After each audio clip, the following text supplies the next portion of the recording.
जब योगी और मुख्तार का हुआ था आमना सामना, योगी की ताकत से थर्रा गया था मुख्तार। साल 2005 के उस दिन की कहानी, जब योगी के उस कदम से दहल गया था यूपी, मुख्तार को भी सताने लगा था डर।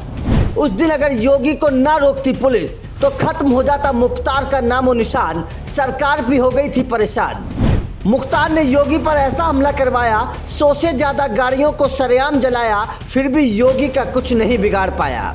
ये वो दौर था जब पूर्वांचल में मुख्तार अंसारी का सिक्का चलता था। उसे कोई रोकने वाला नहीं था। वो अपराध की दुनिया का बेताज बादशाह बन चुका था। ये वो दौर था जब मऊ की सड़कों पर मुख्तार अंसारी का काफिला गुजरता तो किसी की क्या मजाल कि उसके काफिले के बीच में आ जाए। एक लाइन में 786 नंबर की 20 से 30 SUV गाड़ी गुजरती थी। मुख्तार अंसारी जब गाड़ियों के काफिले में चलता तो अपने बॉडीगार्ड और गैंग के बीच सबसे लंबा दिखाई देता। मुख्तार की ताकत का अंदाजा इस बात से लगाया जा सकता है कि वो खुली जीप में राइफल लेकर खुलेआम घूमता था। मुख्तार को रोकने की हिम्मत किसी के अंदर नहीं थी, लेकिन उस वक्त एक लड़का था जिसने मुख्तार की आंख में आंख डालकर उसे चैलेंज किया। नाम था योगी आदित्यनाथ। आज हम आपको मुख्तार और योगी की उस भिड़ंत की कहानी बताएंगे जिसके बाद यूपी दहल गया था, सरकार हिल गई थी। मुख्तार को चैलेंज करने वाला, उसकी आंख में आंख डालकर बात करने वाला मिल गया था। बात साल 1995 के आसपास की है। जेल से छूटने के बाद गाजीपुर में रहने वाले मुख्तार ने मऊ में अड्डा जमा लिया। बहुजन समाज पार्टी में शामिल होने के साथ ही मऊ में बड़ी रैली निकाल के ताकत का एहसास कराया। मुख्तार 1966 में विधायक बना, फिर 2002 में दोबारा से विधायक चुने जाने के 3 साल बाद साल 2005 में मुख्तार ने मऊ को दंगों से रक्त रंजित कर दिया। बताया जाता है कि इन दंगों के चलते मऊ 1 महीने तक जलता रहा। इन दंगों की वजह से इतिहास में पहली बार रेलवे संचालन बंद रहा। मऊ में हुए इन दंगों के खिलाफ कोई आवाज नहीं उठा रहा था।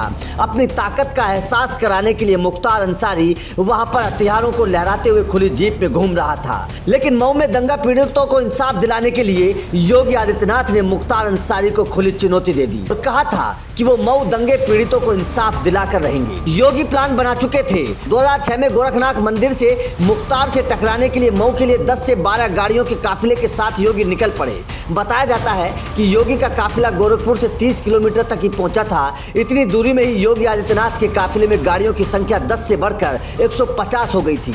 योगी अपने काफिले के साथ साथ मऊ की तरफ बढ़ते जा रहे थे तो वहीं लखनऊ में बैठी सरकार के हाथ पांव फूल रहे थे। वो मुख्तार का आखिरी दिन होता। तब ना तो यूपी में बीजेपी की सरकार थी और ना ही योगी इतने ताकतवर थे, लेकिन मुख्तार को चुनौती देने का जोश कम नहीं था। योगी के मन में मुख्तार का कोई खौफ नहीं था।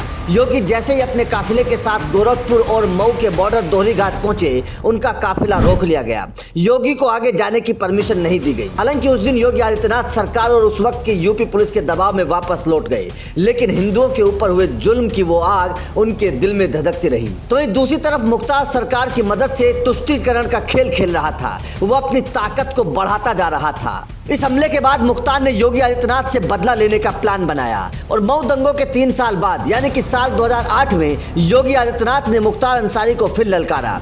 योगी आदित्यनाथ ने हिंदू युवा वाहिनी के नेतृत्व में ऐलान किया कि वो आजमगढ़ में आतंकवाद के खिलाफ रैली निकालेंगे।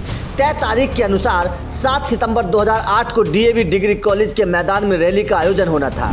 इसमें मुख्य वक्ता योगी आदित्यनाथ थे। रैली की सुबह गोरखनाथ मंदिर से योगी का काफिला निकला तो आजमगढ़ पहुंचते पहुंचते 200 से ज्यादा वाहनों में तब्दील हो गया।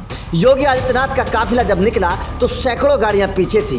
कई सौ मोटरसाइकिल भी योगी के साथ नारे लगा रहे थे। योगी आदित्यनाथ काफिले में 7वें नंबर की लाल SUV गाड़ी में बैठे थे, तभी एक पत्थर उनकी गाड़ी पर आकर लगा। योगी के काफिले पर हमला हो चुका था। हमला सुनियोजित था, लेकिन यहाँ पर योगी की एक चाल ने काम कर दिया। जब योगी को लगा कि उनके काफिले पर हमला हो सकता है तो योगी ने पहले जो उनकी गाड़ी काफिले में 7वें नंबर पर थी उसे पहले नंबर पर कर दिया।